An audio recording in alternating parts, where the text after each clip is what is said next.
Selamat datang di video ini. Gagasan pemisahan Eropa dari Tiongkok telah menjadi bahan perdebatan, terutama mengingat ketegangan geopolitik dan ketidakpastian ekonomi baru-baru ini. Namun konsensus di antara para pemimpin dan pejabat perdagangan Eropa tampaknya cenderung mempertahankan dan mengkalibrasi ulang daripada memutuskan hubungan ekonomi dengan Tiongkok. Dalam video ini kami mengeksplorasi hubungan perdagangan antara Uni Eropa dan Tiongkok, menjawab pertanyaan mengenai apakah Uni Eropa mampu memisahkan diri dari Tiongkok.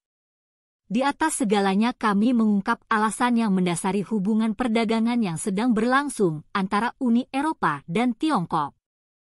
Kami juga akan mempelajari strategi yang digunakan oleh pemerintah Tiongkok untuk mendiversifikasi pasarnya. Hal ini termasuk memperluas perdagangan dengan BRICS negara-negara dan memperluas inisiatif Belt and Road yang menyoroti upaya Tiongkok untuk memperluas jejak perdagangan globalnya dan mengurangi ketergantungan pada pasar tradisional.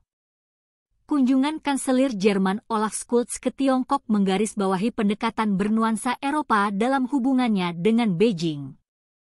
Perjalanan Scholz ke Tiongkok pertama kali dilakukan oleh pemimpin G7 ke Tiongkok sejak pandemi virus corona menyoroti beberapa pertimbangan utama. Hal ini termasuk mengakui lanskap politik Tiongkok yang terus berkembang dalam mengatasi tantangan keamanan global, khususnya perang Rusia melawan Ukraina dan perlunya terlibat dengan Tiongkok di bidang ekonomi dan teknologi. Sembari juga berupaya melakukan diversifikasi dan mengurangi ketergantungan. Scholz menekankan pentingnya hubungan yang seimbang, mengadvokasi kerjasama di bidang yang menjadi kepentingan bersama seperti perubahan iklim, dan juga siap untuk mengatasi isu-isu kontroversial seperti hak asasi manusia dan situasi di Taiwan. Pesan utamanya adalah pragmatisme yang mengakui Tiongkok sebagai negara aktor global yang sangat diperlukan. Namun juga menekankan perlunya Eropa meminimalkan ketergantungan sepihak dan memastikan hubungan timbal balik dalam urusan ekonomi dan politik dengan Tiongkok. Sentimen serupa juga diungkapkan oleh Komisioner Perdagangan Uni Eropa Valdis Desi yang menyatakan sikap serupa dengan menyatakan bahwa pemisahan diri dari Tiongkok bukanlah pilihan yang layak untuk dilakukan. Sebaliknya, perusahaan-perusahaan Uni Eropa bertujuan untuk terus menjalin hubungan dengan Tiongkok dengan fokus mencapai hubungan perdagangan yang lebih seimbang dan timbal balik. Hal ini memerlukan manajemen risiko yang lebih baik dan diversifikasi hubungan ekonomi Uni Eropa tidak hanya dengan Tiongkok tetapi juga dengan mitra utama lainnya seperti Amerika Serikat. Dombrovskis menyoroti keinginan Uni Eropa untuk perdagangan yang lebih seimbang. Dinamika yang menekankan perlunya keterlibatan strategis dan kehati-hatian dalam berurusan dengan Tiongkok. Eropa bertujuan untuk mempertahankan hubungan ekonominya dengan Tiongkok dengan mengakui pentingnya negara tersebut secara global. Dan pada saat yang sama berupaya mengurangi kerentanan dan memastikan bahwa ekonomi dan interaksi politik lebih bersifat timbal balik dan terdiversifikasi. Strategi ini mencerminkan kesadaran yang lebih luas bahwa meskipun pemisahan diri dari Tiongkok tidak diinginkan dan tidak mungkin dilakukan, namun apa alasan sebenarnya mengapa Uni Eropa tidak mampu melakukan pemisahan dari Tiongkok? Volume perdagangan antara kedua negara menunjukkan saling ketergantungan ekonomi yang mendalam. Pada tahun 2023, defisit perdagangan antara Uni Eropa dan Tiongkok mencapai 291 miliar euro, menunjukkan penurunan yang signifikan dibandingkan tahun sebelumnya. Hal ini menunjukkan betapa terintegrasinya perekonomian kedua negara. Sebelum melanjutkan lebih jauh, beritahu kami apakah Anda menyukai videonya. Jika ya, silakan klik suka dan bagikan, dan mari kita lanjutkan.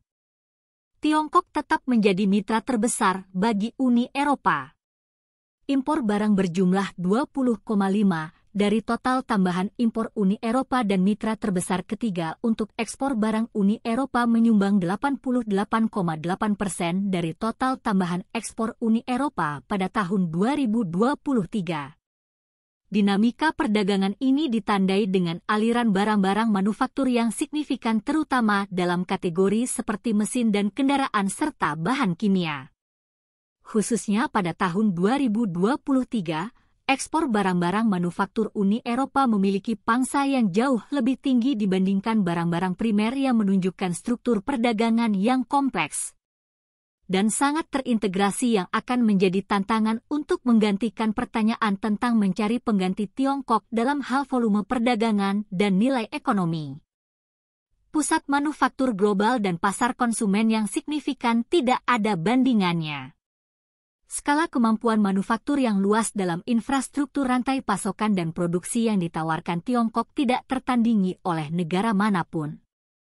Sementara Uni Eropa secara teoritis dapat mendiversifikasi hubungan perdagangannya untuk mengurangi ketergantungan pada Tiongkok.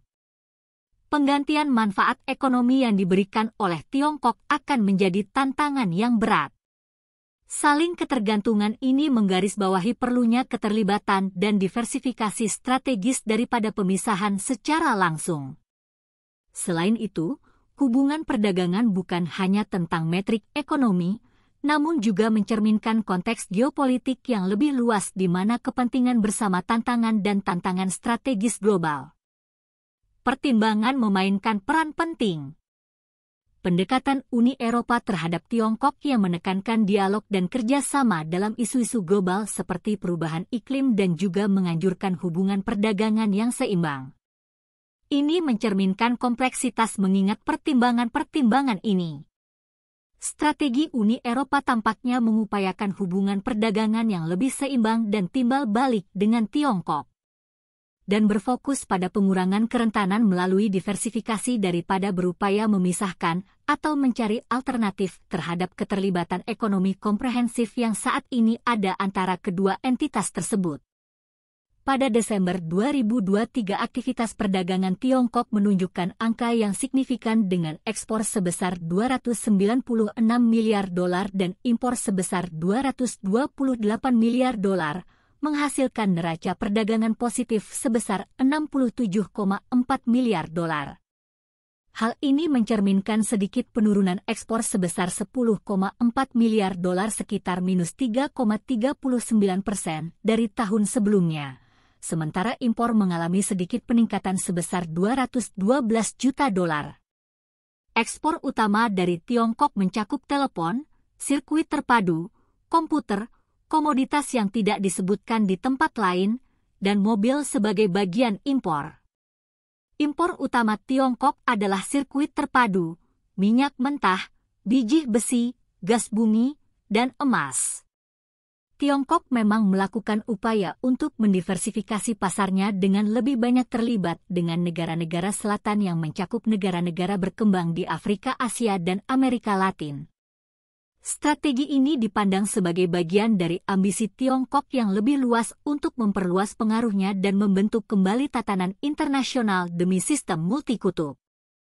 Melalui inisiatif seperti inisiatif Sabuk dan Jalan, Tiongkok telah secara aktif terlibat dalam pembangunan infrastruktur di kawasan ini bertujuan untuk memperkuat hubungan dengan negara-negara berkembang dan mengurangi ketergantungannya pada pasar barat.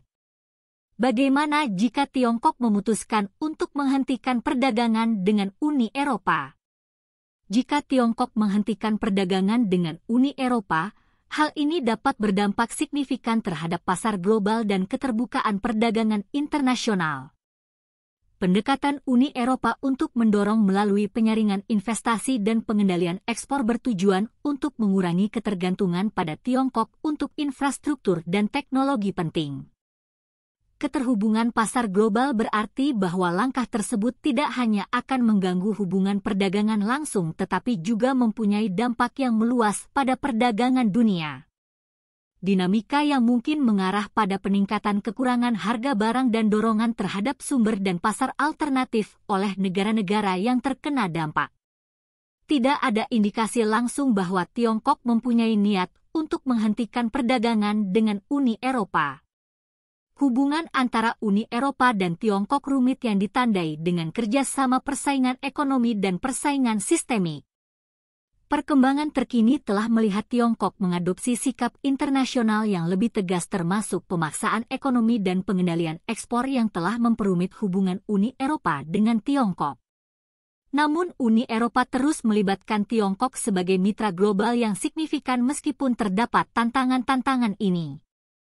Bagaimana pendapat Anda mengenai video ini?